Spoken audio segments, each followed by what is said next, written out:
Hey Academy members, today we bring on Los Silva, founder of Startup Jungle. He took that blog in its first month to around 30,000 to 40,000 views. So he's going to come on today and tell us a bit more about how he did it and how he did it using content marketing and podcasts. You may have seen him on the blog where he covered his simple strategy for turning a 10-minute podcast into a monster piece of syndicated content.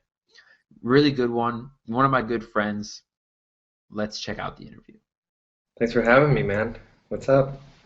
So let's just dive right in. A lot of people hear content marketing, and typically content marketing is related to a blog, and that's the simple aspect of it. But actually doing content marketing well is not easy because, as you and I know, you have to have bigger pieces of content. You have to have these 1,000-word, kind of long blog posts. You need good content. You need images. You need, infographics. You need all these different things. So let's get started with you a little bit on. I know consistency is important in having a content calendar. So why don't you kind of give us a little bit more of that as far as the scheduling and the consistency aspects when it comes to content marketing. Yeah, so we have a bunch of different basically properties online, and anything from personal development to startup stuff to e-commerce to dogs, just all kinds of stuff, and all of it we drive a heavy amount of traffic through content marketing and also through podcast syndication and stuff like that, which I can talk to you about a little. But the majority of things that we focus on with the calendar is, like you said, consistency, and we focus on kind of putting a few content pillar pieces to get started and roll with those every week. So let's say 2 pieces, and then on Friday we have a Friday recap, which would be the 3rd piece. But that way you're creating kind of like a consistent thing that people can come and watch and read and things like that. I look at it kind of almost like as a TV show, because I don't really watch that much TV anymore, but I know X site has this X day. This other site has this normally coming on this day. So that's how I gauge my reading and things like that, and that's how a lot of people do it now. So we do that, and then we also mix and blend podcasts and Google Hangouts as well, like we're doing right now. Very true. And I know a lot of people, for those of you out there that aren't familiar, there is a lot of interesting things you can do with Google Hangouts, and they're doing very well in the search results. I know a big thing, I know Startup Jungle has it, I know that we have it, and almost any other blog, serious blog out there has the Google authorship profile. Yeah. And Google Plus is playing a huge part. Have you guys been incorporating Google Plus into, kind of what you're doing over there? We are starting to. Haven't really. I mean, besides the Google Hangouts, and once you are done with the Google Hangout, it turns into a YouTube video. So, I mean, besides that and posting on that and doing some sharing on our circles, not much. Right now I'm going to dive into Twitter and some paid Twitter ad stuff.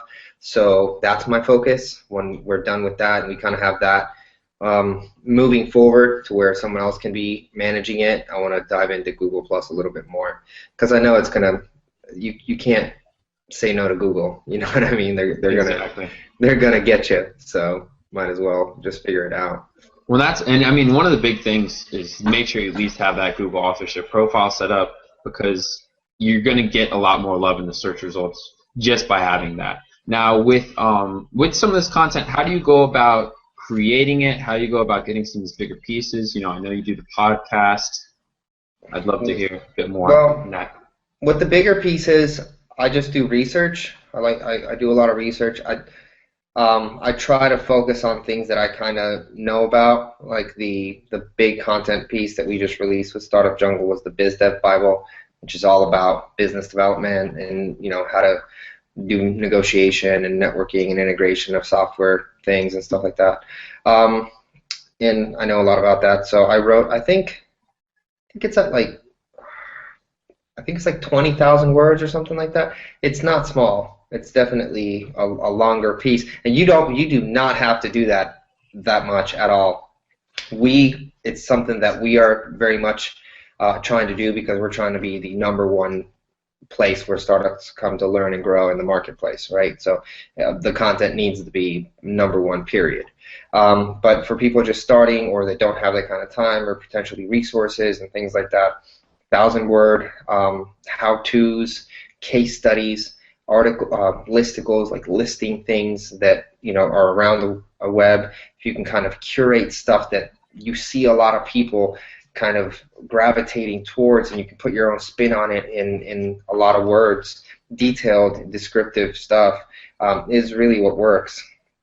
And that's, I mean, it doesn't really matter if you do internet, make money online, dog niche, love, health, wealth, whatever. People want to read valuable stuff. You can't really, I mean, you might be able to hustle some, Google a little bit here and there with some bullshit content, but overall, it just does nothing for you or for anything long term. Yeah, and I mean, and even in the, say if you're in the health space, you could curate an article that might be the 10 best, paleo desserts. And Yeah. none of those desserts have to actually be your own, but you can still use their images and links to those blog posts, and then you have a good piece of content that, is shareable and people will want to use and check out. Now, another thing that I think that you guys do that's pretty cool, and we were talking about a bit, is kind of, so you have the content created, but what you do after and how you guys go about posting it and kind of how you syndicate it. You were talking about posting it to Facebook and some other things. I was hoping you could dive into that maybe a bit deeper. So it might sound complicated, but basically we get let's just say one article. Mm-hmm. That article goes into the blog.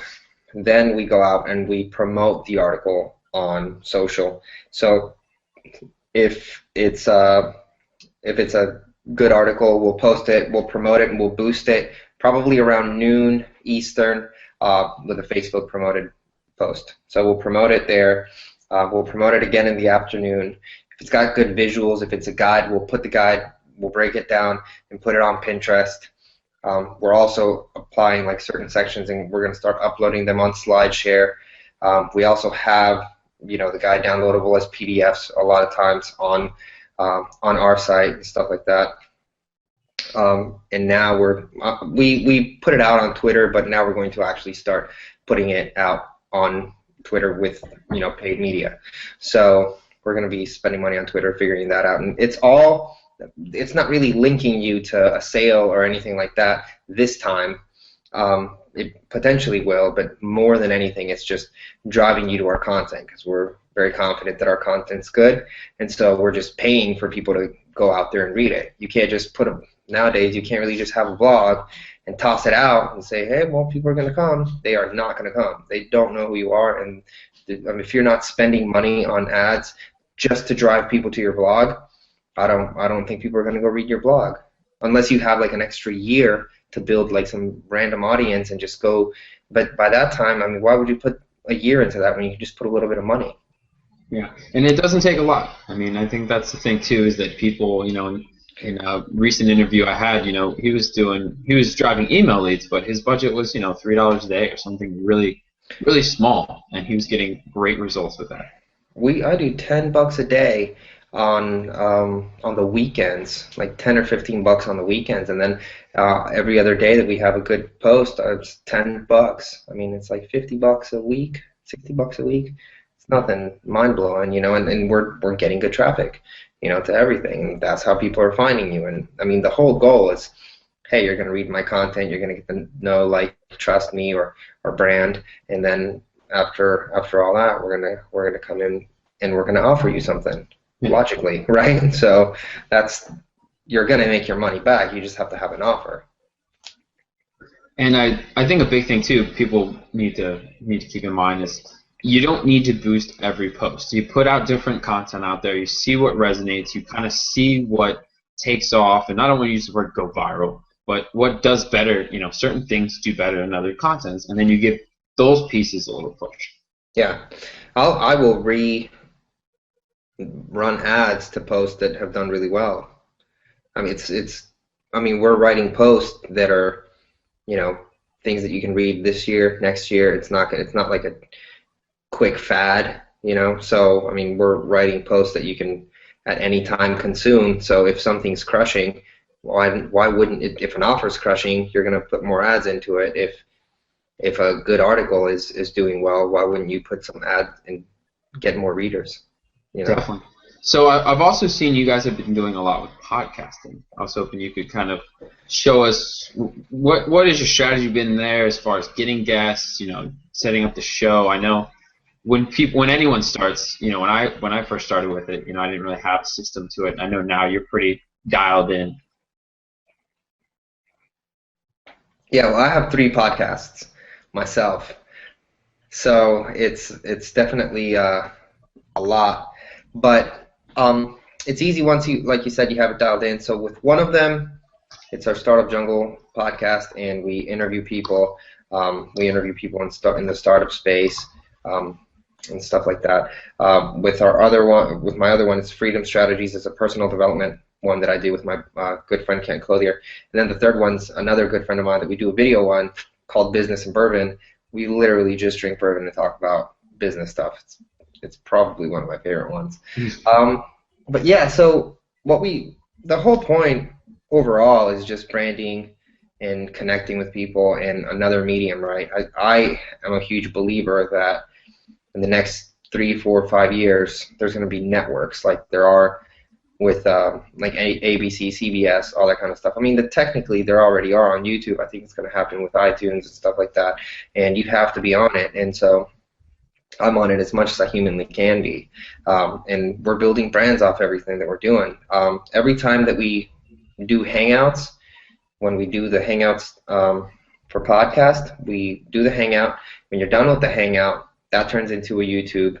When you're done with that, you can download it and break it down, and get an MP3.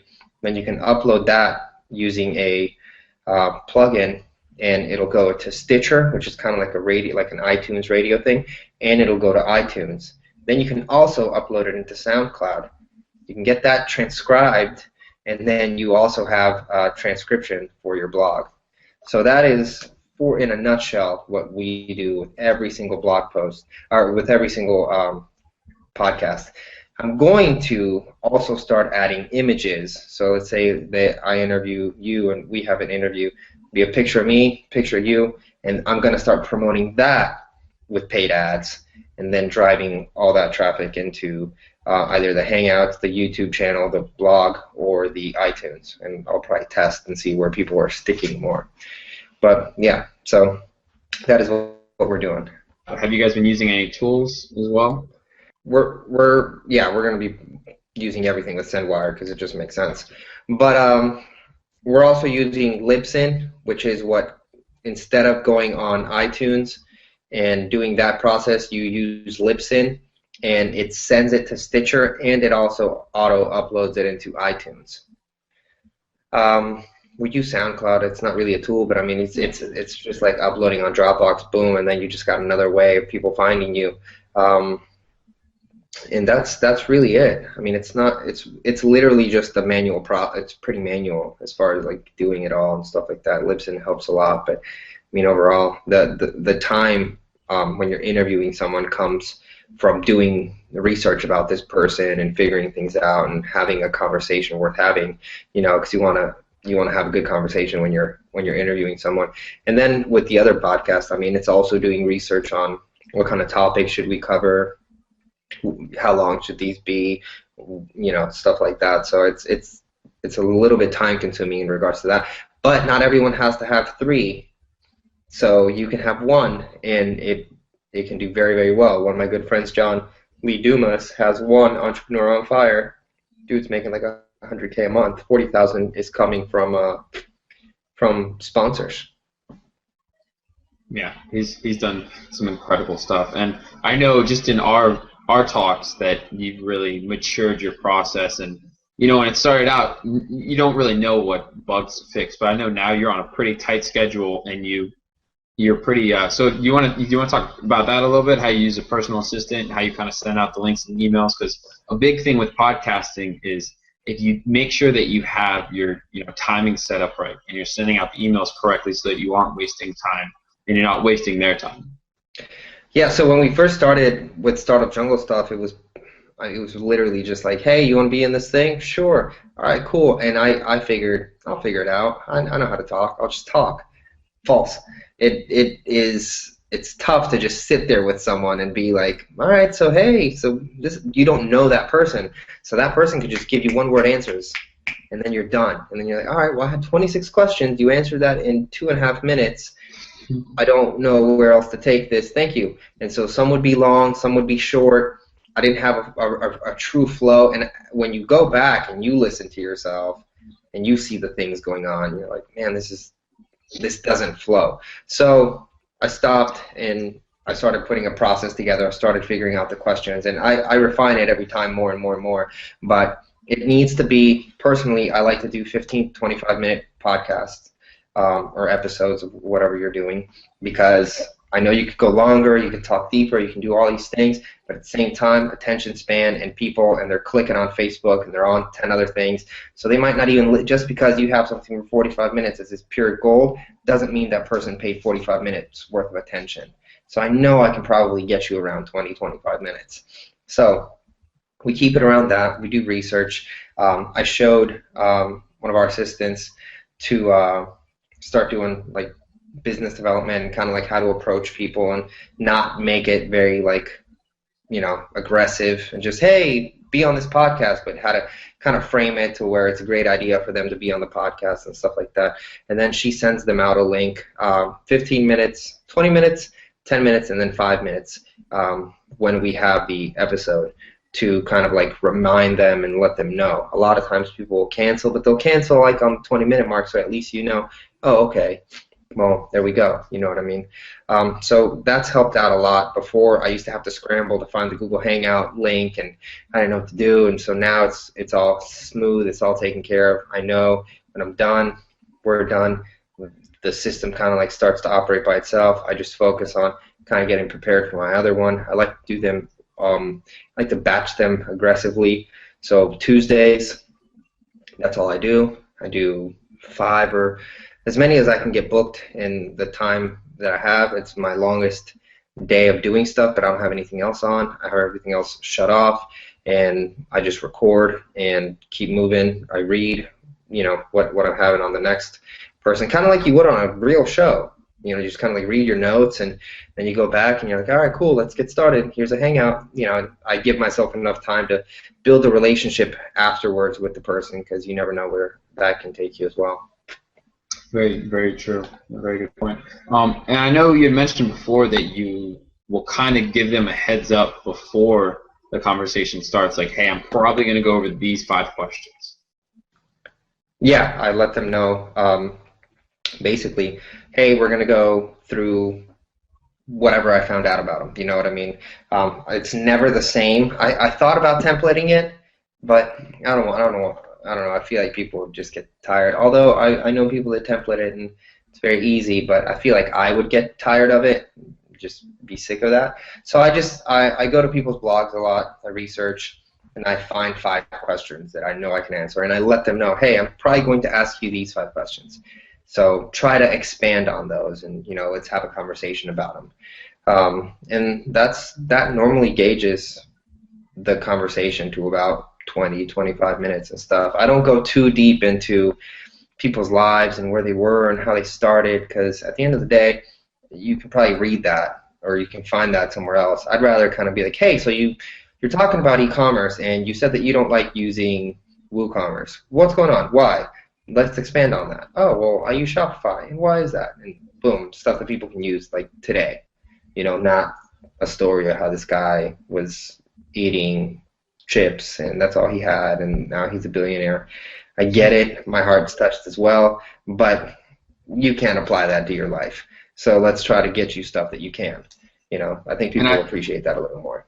I think, too, for people that have never done podcasting but are thinking about doing it, is it's actually, that can be very helpful. So whether you're sending them a template before, or even when you're jumping on the podcast, because a lot of the people that you're interviewing haven't done as many podcasts as you. Even after, you know, around 5 podcasts or so, you've done a lot more podcasts than these people. So just by giving them these questions ahead of time, you know, okay, they know what's going on. They know what's going to be talked about, and there's no surprises. And I think that's important for people that haven't really done it that much before, and that's how you get better answers out of people. And I also think too, it keeps you prepared, it keeps you on task, and keeps you driving the conversation where it needs to go. Yeah, exactly. Now, also with some of your properties, you guys have used infographics. Could you kind of give me how does someone get started using infographics? Why does someone want to use infographics? You want to make infographics that are attractive and, again, have good content in them to share. It's easy. You can crush it on Pinterest. You get a lot of views on Pinterest, and also using Twitter cards probably with the infographic. But the main reason to use infographics is because, for the most part, they will get shared more and quicker. Because people want to see a nice graphic, it's easy on the eyes, it's a quick share, it's less of like, hey, let me send this to Johnny. I know Johnny's going to take the time and read 3,000 words. Let me send this to Johnny. He can just see. I can just point. Hey, look at the yellow section. Pretty cool, huh? That relates to you immediately. So for the most part, if you have a good designer, you're going to get a lot of shares. My good friend Neil Patel does this all the time, and he gets insane amount of shares from his infographics. And I think too, it's a very visual world that we live in, and a lot of social networks. Facebook's increasing the image side on the right hand sidebar. Image. You can't really post something on Facebook without an image, so it makes sense to take the content a step further and make the image the content as well. And I think that's part of the reason why they do so well. And I know with some of these infographics, you have the chance of these more major media outlets picking them up and running them as content. Yeah. Well, you could also kind of try to do some sneaky stuff and get in front of them by running ads on Facebook. Just running kind of like the ad over to executives in TechCrunch, or people who like TechCrunch, and people who like all those other sites as well. It's a very, very good point.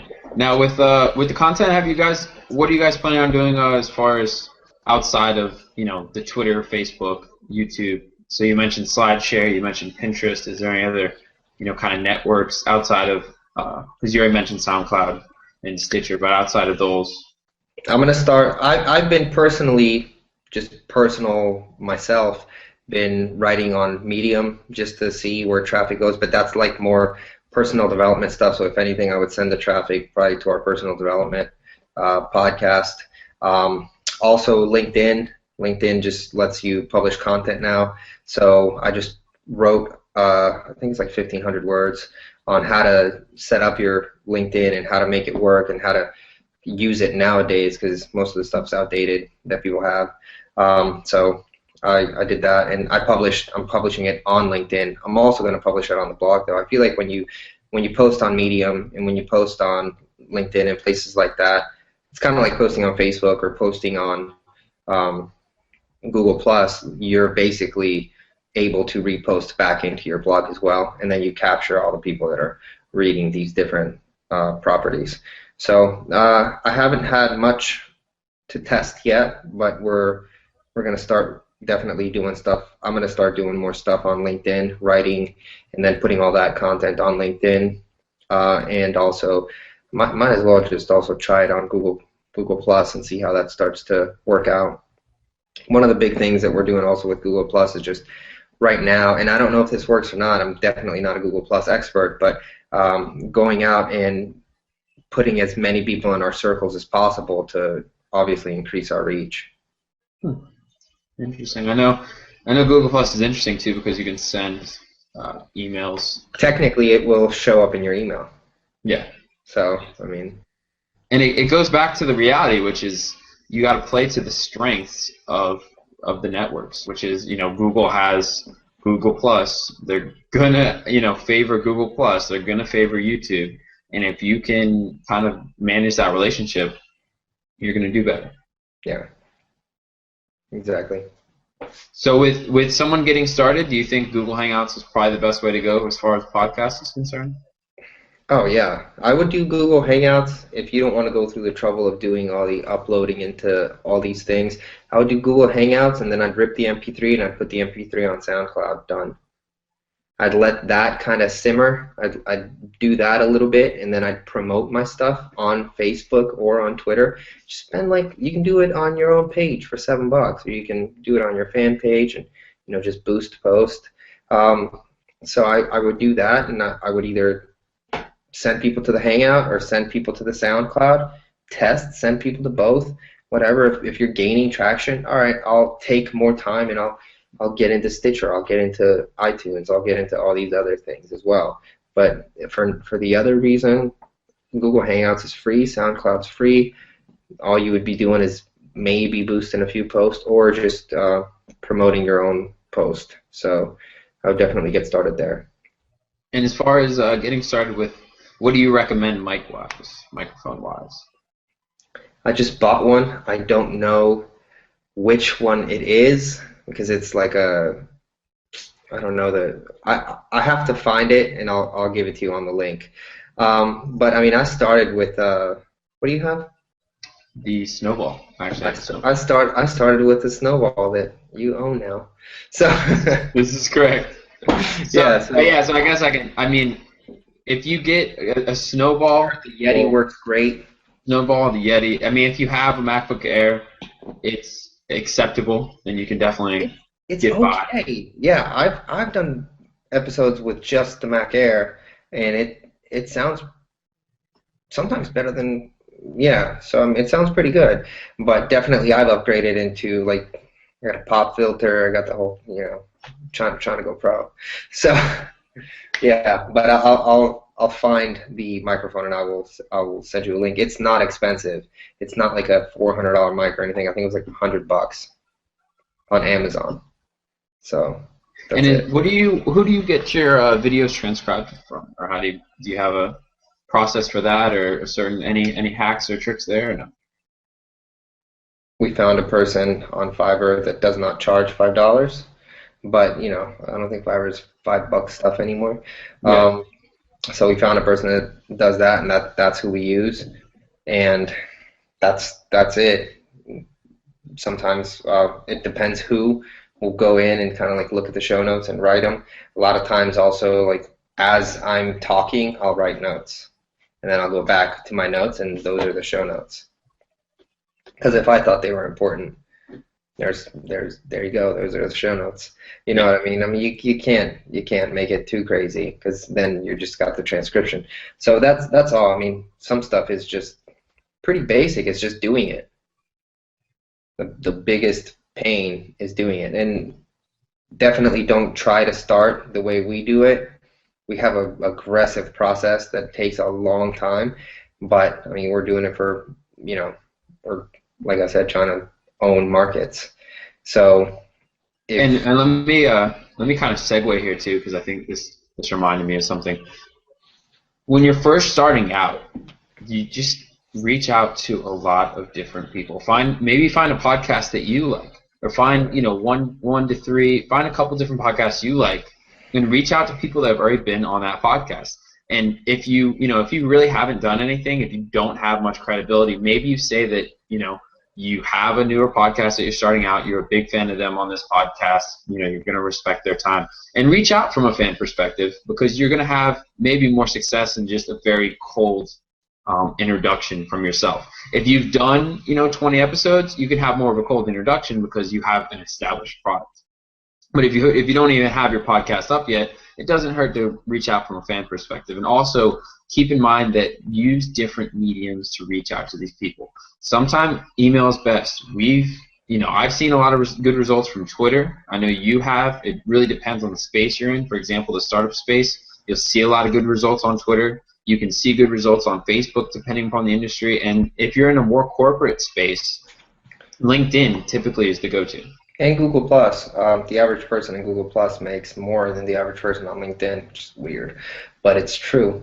Yeah, and if you don't know, that's something I heard before too. Is no one gets Google Plus notifications. So if you reach out to someone through Google Plus, it's going to go through, because I mean, even if you reach out to me or you on Facebook or something, Skype, LinkedIn, whatever, we're getting messages there, or people always hitting us up. You reach out to us on Google Plus, I might have 2 notifications. I'm Yeah, gonna see it. yeah. Yeah, and if you don't know who to interview, like he said, just also someone comes out with a new book every week. So just find out who that person is and interview them. It's easy. I mean, if you want to kind of get started on the interview route, that's easy. Another quick thing is just to grab a buddy and just talk about stuff you know. You know, just talk about whatever you think you might write about, write it or talk about it. I mean, just put the content out there and put if you believe in it, put a couple bucks into it and watch it grow. And that's a big thing too. I mean, you can mention to the person you're going to interview, listen, I spend money advertising every single one of my podcasts, and that shows that you're serious, and that shows that even if you haven't had traffic before and you don't have much subscribers or users, you're putting that money in, and you're going to be getting traffic. You're going to be getting people to go. I mean, I know when Traffic and Growth first launched, we didn't really have, no one launches with a list is the reality. Whenever you launch a new blog, you don't have these magical subscribers that come from nowhere. I know when you launched, some of your properties, they didn't have a list, but you put it out there, you put the content out there, you start doing some of these promoted things, you start generating fans, you start generating a list, and then you can leverage that. Yeah. And also when you're reaching out to people, if you do want to reach out to people, when you say, hey, instead of saying, hey, I don't have a list, I'm kind of just getting started, hope you take me on, just think about it like this. If you were to do a custom audience of, let's say, 200,000 people or something like that, maybe 100, let's just say 20,000 people, right? You can say it in an email, hey, I'm advertising to over 20,000 people this podcast. Totally true. You didn't say you had an email list. You didn't say any of that. But it gives the sense this dude's like, all right, well, this might reach 20,000 new people. I'm in. I'll give you 25 minutes for 25,000 people. Yeah. Why not? If you just say, hey, I'm getting started. No one knows me. I don't know anyone. This is probably going to be awkward at first. People are going to be like, no, I don't want to do it. So you've got to position it. Yeah, and to reference your, the thing you mentioned with the book, how much are books on Kindle nowadays? $7? You can reach out to an author and say, hey, I'd love to have you on my podcast. I advertise for every single person that comes on. Loved your book. I really like chapter 8 where you talk about rabbits.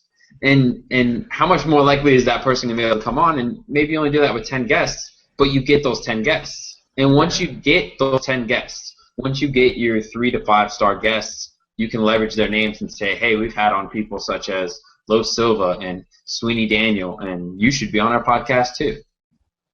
So you really just have to kind of get to that. If you can get to this point, then you're fine, and you can snowball from there, and it definitely makes it a lot easier. So that wraps up the interview, guys. Really good one I really enjoyed. Obviously, I do a lot of podcasting and content marketing myself, and I can speak to how well it can work when you do it right. Now, if you have any questions at all for Los Silva, feel free to reach out to me. I'll make sure they get to him, and we will definitely be having him on again very soon. So, hey, if you have a good question, who knows, we might answer it live on the air. So thanks a lot for watching, and take care.